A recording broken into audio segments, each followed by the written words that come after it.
Assalamualaikum warahmatullahi wabarakatuh. Kami dari kelompok 6 akan mempresentasikan hasil diskusi dari kelompok kami yang berjudul Aspek Keperilakuan pada Audit Internal.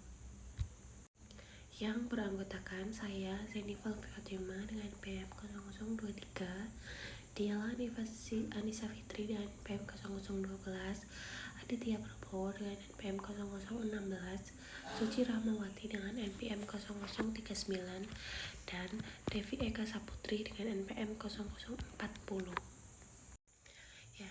Yang pertama yaitu audit itu penting dalam akuntansi dan melibatkan aspek perilaku pada auditor. Yang kedua yaitu akuntan publik berfokus pada catatan dan prinsip akuntansi. Nah, audit internal pada aktivitas manajemen dan kepatuhannya. Nah, audit internal menilai aktivitas manusia sehingga perlu hubungan interpersonal yang baik. Nah, selanjutnya ada motivasi pihak yang diaudit. Motivasi adalah alat bantu perilaku penting bagi auditor internal. Dalam teori motivasi dikenali apa yang disebut dengan 5 kebutuhan pokok Maslow. Nah, berdasarkan teori Maslow ada 2 kebutuhan pokok yang relevan, yaitu keinginan menjadi bagian dari organisasi dan kebutuhan untuk diterima dan dikenal. Nah, yang pertama yaitu kebutuhan menjadi bagian dari organisasi. Terbagi atas beberapa hal, yaitu yang pertama, bagian audit berperan memperbaiki operasi organisasi. Yang kedua yaitu pihak yang diaudit perlu diyakinkan bahwa pendapat mereka akan dipertimbangkan manajemen. Nah, yang ketiga yaitu audit harus berkomunikasi dengan cara memperkuat rasa yang dimiliki oleh pihak yang diaudit. Nah, yang terakhir yaitu sikap positif pihak yang diaudit akan tercermin dalam laporan audit. Nah, yang kedua yaitu motivasi diri sendiri dan orang lain. Pertama yaitu rasa hormat penting dalam kerjasama antar auditor dan pihak yang diaudit. Yang kedua yaitu pihak yang diaudit perlu dilibatkan dalam mengidentifikasi masalah-masalah dan tindakan korektif. Nah, yang ketiga yaitu auditor harus menghargai kontribusi pihak yang diaudit sebagai bagian dari proses audit. Nah, yang terakhir yaitu rasa hormat mendorong penerimaan dan perbaikan manajemen secara operasional. Yang selanjutnya yaitu ada hubungan dengan gaya manajemen. Di dalam gaya manajemen atau kepemimpinan secara umum itu terdapat 4 gaya. Yang pertama yaitu ada gaya mengarahkan, di mana pemimpin memberikan instruksi spesifik dan mengawasi penyelesaian pekerjaan atau tugas dari dekat. Yang kedua, gaya melatih, di mana pemimpin menjelaskan keputusan, menawarkan saran, dan mendukung kemajuan bawahannya. Yang ketiga, gaya mendukung, di mana pemimpin memudahkan dan mendukung upaya bawahan untuk menyelesaikan tugas, serta berbagi tanggung jawab dalam pembuatan keputusan dengan bawahan. Dan yang terakhir yaitu ada gaya mendelegasikan, di mana pemimpin menyerahkan tanggung jawab pembuatan keputusan dan pemecahan masalah kepada bawahan secara relatif utuh. Setiap gaya manajemen mencerminkan filosofi berbeda dan mempengaruhi cara auditor berinteraksi dengan manajemen. Jika pendekatan audit itu bertentangan dengan gaya manajemen, audit akan sulit untuk diterima. Pada gaya pertama, manajemen yang ketat, itu auditor harus tetap menjalin kerjasama dengan seluruh manajemen melalui komunikasi jujur untuk membangun suatu kepercayaan. Sedangkan pada gaya mendelegasikan, auditor sebaiknya bersikap sebagai rekan kerja atau konsultan agar diterima sebagai bagian dari tim, bukan dari pihak luar. Yang selanjutnya yaitu ada perubahan manajemen. Salah satu masalah terbesar yang dimiliki oleh auditor adalah menjual perubahan yang akan dijalankan melalui implementasi dan temuan audit. Terdapat 3 hal faktor terpenting yang menimbulkan keengganan untuk melakukan perubahan. Yang pertama yaitu ketakutan terhadap apa yang tidak diketahui, yaitu apa yang akan dibawa oleh perusahaan tersebut. Yang kedua, aspek birokrasi dari kenyataan perubahan, baik secara horizontal maupun vertikal. Yang ketiga, aspek ego, bahwa dengan adanya perubahan, maka metode sekarang dianggap tidak efisien atau tidak layak. Auditor perlu mengambil langkah tegas untuk menghilangkan rasa takut atau konflik dari pihak yang diaudit. Jika ketakutan itu muncul karena ketidaktahuan, auditor harus berhati-hati menilai dampak perubahan yang mungkin terjadi, serta menjelaskan metode dan solusi yang digunakan agar pihak yang diaudit itu memahami dan dapat bekerja sama secara aktif. Kemudian ada beberapa pendekatan yang dapat diambil, yaitu auditor internal seharusnya melihat perubahan audit dengan cara pandang manajer. Yang pertama yaitu ada konsep audit terhadap pengendalian seharusnya sejauh mungkin menyerupai konsep-konsep manajemen. Yang kedua yaitu auditor seharusnya mengutamakan suatu pendekatan partisipatif. Yang ketiga, audit seharusnya menjadi suatu audit yang seimbang, tidak sebagai suatu yang menghakimi. Yang keempat, auditor seharusnya melengkapi kegagalan dari suatu pendekatan manajemen. Yang kelima, yaitu auditor internal seharusnya mencoba untuk bertindak sebagai seorang penasihat dan bukan sebagai seorang pengambil kebijakan. Yang selanjutnya yaitu ada pengelolaan konflik. Dalam hal perubahan, konflik adalah suatu karakteristik yang kerap kali terjadi pada proses audit atau Chambers et al. 1987. Konflik seringkali membantu pencapaian tujuan audit, tetapi jika tidak ditangani lebih awal, maka konflik akan menjadi lebih tajam dan luas. Konflik dapat terjadi dalam hal yang pertama ada lingkup seperti terhadap manajemen. Yang kedua, tujuan sebagaimana terhadap auditor eksternal. Yang ketiga, tanggung jawab seperti layanan manajemen. Yang keempat, nilai dominasi atau persepsi terhadap peran audit dari kacamata pihak yang diaudit. Nah, untuk konflik akuntansi ini muncul saat auditor itu menjaga profesionalisme, sedangkan pihak yang diaudit itu mempertahankan kepentingan lembaga.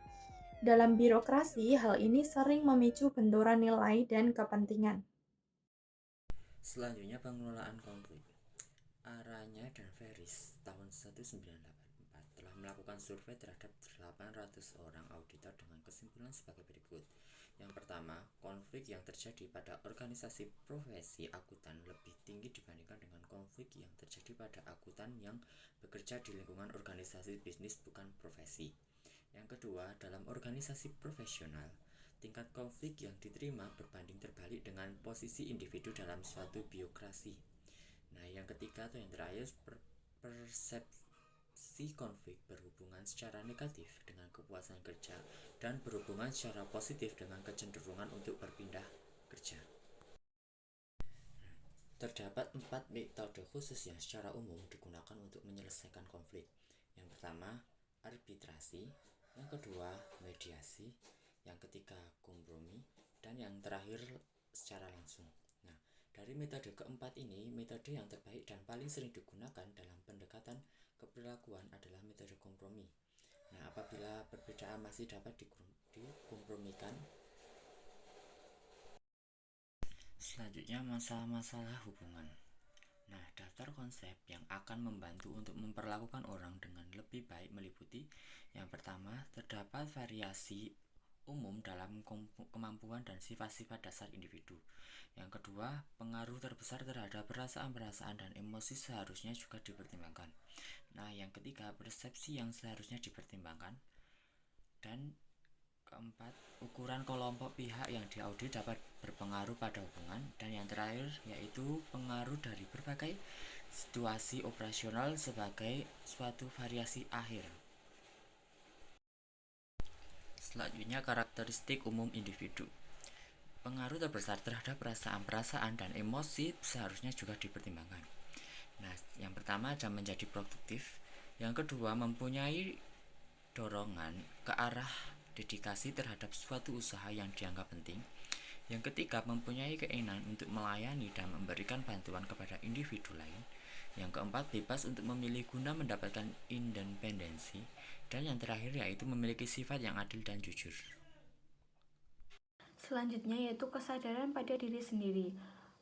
Dalam situasi di mana terdapat banyak hubungan interpersonal, sebagaimana yang terdapat di dalam audit internal, penting untuk menyadari dan memegang teguh keseimbangan, serta untuk memandang diri sendiri sebagaimana orang lain memandangnya. Elemen-elemen utamanya yaitu yang pertama, adanya pengetahuan terhadap kekuatan dan kelemahan orang lain dalam berhubungan secara mental, fisik, emosional, dan karakteristik pribadi. Yang kedua, rasa memiliki terhadap produktivitas dan kepuasan kelompok kerja. Yang ketiga, kesadaran terhadap perintah dasar dalam lingkungan relatif yang dimiliki seseorang, di mana orang tersebut harus menyesuaikan diri dengan kelompok organisasi yang luas. Yang keempat, suatu keinginan untuk melayani kebutuhan-kebutuhan orang lain. Yang kelima, suatu perasaan memiliki atas produktivitas yang didasarkan pada ego seseorang. Dan yang terakhir yaitu suatu perasaan keterpaduan yang berasal dari kepercayaan bahwa seseorang berpartisipasi dalam suatu lingkungan secara etis. Selanjutnya yaitu komunikasi secara efektif. Komunikasi terdiri atas wawancara, musyawarah, laporan lisan, dan laporan tertulis. Perintah seorang auditor dengan menggunakan komunikasi yang efektif merupakan cara yang positif untuk menciptakan lingkungan yang harmonis dalam menjalankan audit. Selanjutnya yaitu menghadapi banyaknya oposisi. Terdapat 3 jenis pokok dari banyaknya oposisi. Yang pertama yaitu suatu indikasi yang menunjukkan kurang pentingnya audit. Manajemen puncak dari pihak yang diaudit menolak untuk berpartisipasi dalam pertemuan untuk mempertimbangkan isi laporan. Yang kedua, pihak yang diaudit bertindak dalam suatu gaya konfrontasional, misalnya saja catatan-catatan tidak tersedia. Dan yang ketiga yaitu pihak yang diaudit menolak untuk mengambil berbagai tindakan selama atau setelah diaudit, dan operasi harus dijalankan seperti sebelumnya. Pelaksanaan audit partisipatif telah menjadi suatu hal yang umum dalam audit bahwa inti dari kinerja audit yang baik berasal dari pendekatan keperilakuan. Pada dasarnya, audit merupakan usaha kerjasama antar auditor dengan pihak yang diaudit. Elemen keperilakuan tersebut meliputi yang pertama yaitu pada awal audit, tanyakan pada pihak yang diaudit bidang mana yang akan diaudit. Yang kedua, bangun suatu pendekatan kerjasama dengan staf pihak yang diaudit. Yang ketiga, peroleh persetujuan dan rekomendasi untuk tindakan koreksi. Yang keempat, dapatkan persetujuan atas isi laporan. Dan yang kelima yaitu memasukkan informasi nyata pada laporan audit. Baik, yang selanjutnya di sini ada penggunaan pengetahuan keperilakuan dalam audit. Audit internal sangat memahami organisasi mereka sebagai akibat dari kedekatan mereka dengan para karyawan organisasi yang meningkatkan mereka untuk mengevaluasi bukti-bukti secara verbal dan juga visual yang berhubungan dengan sikap dan juga perilaku secara lebih efektif. Secara umum, penggunaan keperilakuan organisasi adalah akibat dari berbagai hal sebagai berikut. Yang pertama yaitu kondisi. Pada umumnya kualitas dari struktur pengendalian internal. Yang kedua yaitu ada motivasi atau kebutuhan dari karyawan kantor untuk membentuk etika dan kejujuran atau sebaliknya. Dan yang ketiga yaitu ada sikap atau dasar karakteristik pribadi seluruh tingkatan karyawan. Yang selanjutnya yaitu penggunaan pengetahuan keperilakuan dalam audit. Selain masalah perilaku pihak yang diaudit, auditor internal juga perlu memahami budaya organisasi. Potret et al. Tahun 1985 dikatakan bahwa budaya organisasi mempengaruhi sikap dan juga perilaku auditor. Untuk budaya organisasi, unsur-unsur tercermin yang ada di dalamnya yaitu yang pertama ada komitmen karyawan, yang kedua kualitas pelatihan dan pengembangan staf, yang ketiga yaitu identitas perusahaan seperti kebijakan, yang selanjutnya yaitu pembuatan keputusan, dan yang terakhir yaitu fokus manajemen. Yang selanjutnya yaitu penggunaan pengetahuan keperilakuan dalam audit. Selain masalah perilaku pihak yang diaudit, auditor internal juga perlu memahami budaya organisasi. Potret et al. Tahun 1985 dikatakan bahwa budaya organisasi mempengaruhi sikap dan juga perilaku auditor. Untuk budaya organisasi, unsur-unsur tercermin yang ada di dalamnya yaitu yang pertama ada komitmen karyawan, yang kedua kualitas pelatihan dan pengembangan staf, yang ketiga yaitu identitas perusahaan seperti kebijakan, yang selanjutnya yaitu pembuatan keputusan, dan yang terakhir yaitu fokus manajemen.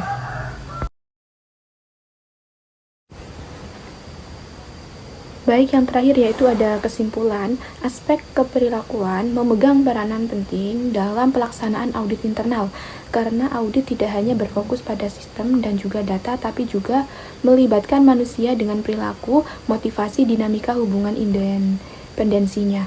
Auditor internal harus mampu memahami perilaku pihak yang diaudit, membangun komunikasi yang efektif dan juga menumbuhkan rasa saling percaya dan kerjasama agar proses audit berjalan lancar dan hasilnya dapat diterima dengan baik.